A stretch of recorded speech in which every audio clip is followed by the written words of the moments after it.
কিংবা সংস্কার কমিশনের যারা এসেছেন তারাও বলেছেন যে এই নির্বাচন কমিশন যেন জনগণের প্রত্যাশা পূরণ করতে পারেন এবং যথাসময়ে একটি সুষ্ঠু সুন্দর নির্বাচন জনগণকে উপহার দেন, যেখানে সকল রাজনৈতিক দলের একটি লেভেল প্লেইং ফিল্ড থাকবে, সেই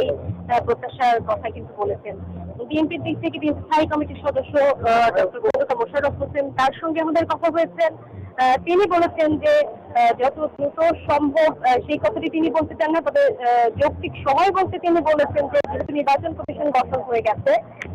সেই ক্ষেত্রে আগামী 9 মাসের মধ্যে তিনি আশা করেন যে একটি সুষ্ঠু নির্বাচন দেওয়া সম্ভব। আরো যদি বলি, সকাল থেকে যে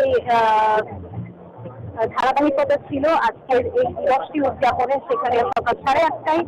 ঢাকা সেনানিবাসের শিখা অনির্বাণের বেদিতে পুষ্পস্তবক অর্পণ করে শ্রদ্ধা নিবেদন করেন প্রধান উপদেষ্টা ডক্টর মোহাম্মদ ইউনূস এবং শহীদদের স্মৃতির প্রতি গভীর শ্রদ্ধার নিদর্শন হিসেবে 1 মিনিট দাঁড়িয়ে থেকে নিরাপত্তা পালন করা হয় এবং এ সময় সেনানৌ এবং বিমান বাহিনীর দল প্রধান উপদেষ্টাকে সালাম জানান এবং একই সঙ্গে বেঙ্গলে করুণ সুর বেঁধে ওঠে। প্রধান উপদেষ্টা সেখানে রাখা দর্শনার্থীদের বইয়েও স্বাক্ষর করেন এবং শিখা অনির্বাণে পৌঁছলে 3 বাহিনীর প্রধান এবং সশস্ত্র বাহিনীর বিভাগের ঊর্ধ্বতন কর্মকর্তারা তাকে স্বাগত জানান। 1971 সালের এই দিনে, মুক্তিযুদ্ধের এই দিনে সেনা, নৌ এবং বিমান বাহিনীর সমন্বয়ে বাংলাদেশ সশস্ত্র বাহিনী গঠন হয় এবং তারপরেই কিন্তু মূলত পাকিস্তানি হানাদার বাহিনীর সঙ্গে